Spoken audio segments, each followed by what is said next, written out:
केही जणे गोटे सुंदर प्रश्न मते पचारिथिले किए जीवनर सबुठार बड़ मित्र एवं शत्रु।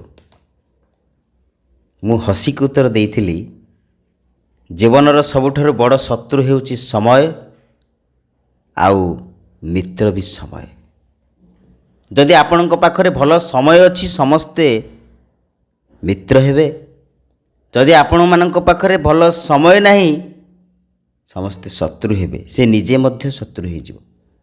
तेणु सदा सर्वदा निजर कर्म को निजे विचार करंतु, भल भाव बंचिबा पई प्रचेष्टा करंतु, आगो को नियंतु। नमस्कार, मु राजेंद्र चौधरी आपण मानकु पुणी थरे स्वागत करुच्ची एक अत्यंत गुरुत्वपूर्ण वीडियो रे। ए वीडियोटी को समस्ते बुझिबे, जानिबे, अत्यंत हृदयस्पर्शी कथा। मु भाबुची आपण मानक हृदय को निश्चित छुईब। जो दी चार्टा कथा आपण मानक कहिबी, आपण मानकर बेसी समय नष्ट करिबे नाही।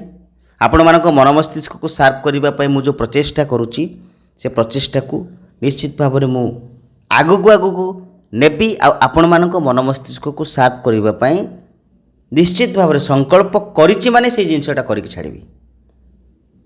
किंतु समय लागिबो। आपण माने बुझंतु, भल भाव में जड़ित होइक रुहंतु, जोड़ी होइक रुहंतु।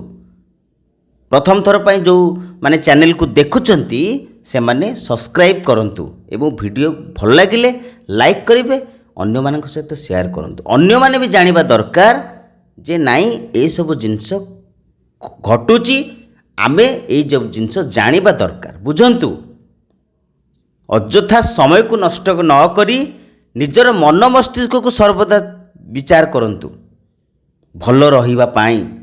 ताहाले आपण जितिकी दिन बंचिबे, जितिकी दिन बंचिबे भलरे बंचिबे।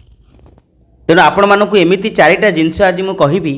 से चारिटा जिनस सुनी सारला परे आपणक हृदय को छुईब ना। जहा हो ये चारिटा कथारे दम अछि। आपण माने निश्चित भाव रे आजिर वीडियो एई चारिटा कथा सुनी सारला परे कमेंट सेक्शन में मते लिखिबा पई बाध्य हेबे जे प्रकृत रे एई जो चारोटी कथा, चारोटी उक्ति, चारोटी हीरा भली संदेश आपण मानक पई कहिले चले। बहुत सुंदर भाव में आपण मानक कहबी, शुणंतु।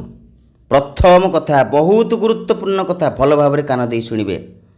कौनसी संपर्कर सेतेबेले शेष होता है, आपण माने निजे चिंता करनाती। कौनसी संपर्कर केतेबेले शेष होता है, जेतेबेले जनकर प्रेम अधिक हो जाता है, आउ जन को सेटा बोझ भली लागे, सेतेबेले संपर्कटे नष्ट हो जाए बा शेष हो जाए।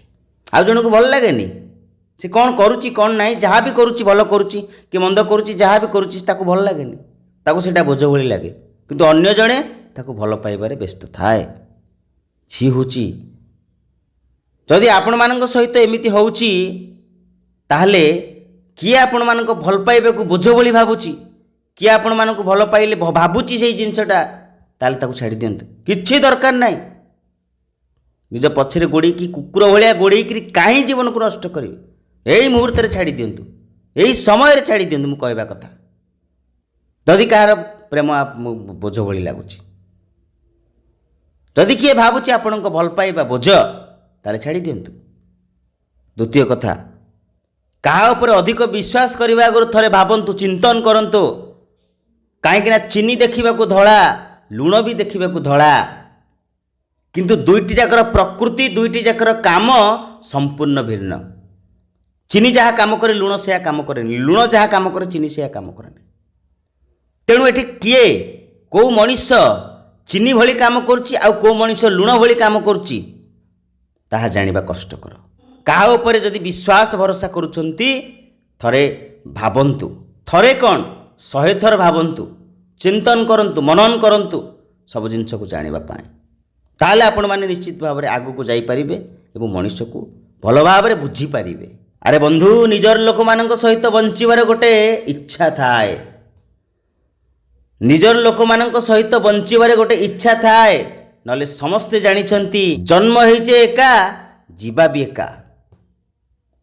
एठी केही काहाकू नेकी जानतीनी साथी रे, किंतु गोटे कथा रहिछि, गोटे इच्छा रहिछि जे निजर लोक मानक सहित बंचिबा। एठी निजर लोक माने किए ताहा मु कोनोसी रक्त संपर्कर कथा कहूनी, ताहा जेकोसी संपर्क हो पारे दुनिया रे। तेणु बंचिबार गोटे इच्छा रही। ना समस्ते जानी ଏକା ଆସିଛି ଏକା ମଧ୍ୟ ଚାଲିଯିବି। ଶେଷରେ ବହୁତ ଗୁରୁତ୍ୱପୂର୍ଣ୍ଣ ଗୋଟେ କଥା କହିବି ଆପଣମାନଙ୍କୁ, ଏ ଦୁନିଆରେ ଆପଣମାନେ ଯେତେ ବି ଭଲ କାମ କରନ୍ତୁ ନା କାହିଁକି, ପ୍ରଶଂସା ସବୁବେଳେ ମଶାଣିରେ ହେଇଥାଏ ବନ୍ଧୁ। କେବେ ବଞ୍ଚିଥିଲା ବେଳେ ମଣିଷକୁ ସମ୍ମାନ ଦେବା, ସ୍ନେହ କରିବା, ଆଉ ଟିକେ ମୋଟିଭେଟ୍ କରିବା, ଆଉ ଟିକେ ଆଗକୁ ଯିବା ପାଇଁ ବାଟ ବତେଇବା, ସେସବୁ ଜିନିଷ କେହି କରିନଥାନ୍ତି। କିନ୍ତୁ ମଶାଣିରେ ସାବାସୀ କରିଥାନ୍ତି, ଯାହା ହଉ ଗୋଟେ ଲୋକ ଭଲ ଥିଲା, ହଉ ଠିକ୍ ଅଛି, ଓକେ, ରିଲାକ୍ସ, ଯାହା ବି କରନ୍ତୁ ସାବାସୀ ତ କରିଛନ୍ତି। କିନ୍ତୁ ମନେ ରଖନ୍ତୁ, ଗୋଟେ ଲୋକକୁ ଯଦି ଆପଣ ବଞ୍ଚିଥିଲା ସମୟରେ ସାବାସୀ ଦେଇଥାନ୍ତେ, ସେ ଆଉ କେତେ ଜଣଙ୍କର ଉନ୍ନତି କରିପାରିଥାନ୍ତା, ଆଉ ଆମ ଦେଶକୁ ଆଗକୁ ନେଇପାରିଥାନ୍ତା, ଆମ ଏଇ ସମାଜକୁ ଆଗକୁ ନେଇପାରିଥାନ୍ତା। ତେଣୁ ସେଥିପାଇଁ କୁହାଯାଇଛି, ବଞ୍ଚିଥିଲା ବେଳେ ନିଶ୍ଚିତ ଭାବରେ କାହାକୁ ସମ୍ମାନ ଦିଅନ୍ତୁ, କାହାକୁ ଭଲ କଥା କୁହନ୍ତୁ, କିଏ ଯଦି ଭଲ କାମ କରୁଛି ତାକୁ ସାବାସୀ ଦେଇ ନିଜର ବକ୍ତବ୍ୟ ରଖନ୍ତୁ। ନିଶ୍ଚିତ ଭାବରେ ଆଶା ରଖୁଛି ଏହି ସୁନ୍ଦର କଥା ଗୁଡ଼ିକ ଆପଣମାନଙ୍କୁ ଭଲ ଲାଗିଥିବ।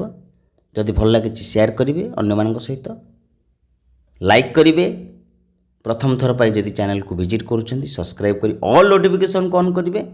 ମୁଁ ସଦାସର୍ବଦା ଆପଣମାନଙ୍କ ସହିତ ଅଛି, ରହିବି, ଥିଲି ମଧ୍ୟ। ତ ସେତେ ପର୍ଯ୍ୟନ୍ତ ଆଉ ଏକ ଭିଡ଼ିଓ ମାଧ୍ୟମରେ ଆପଣମାନଙ୍କୁ ସ୍ୱାଗତ କରିବି। ଆଜି ପାଇଁ ଏତିକି, ଧନ୍ୟବାଦ।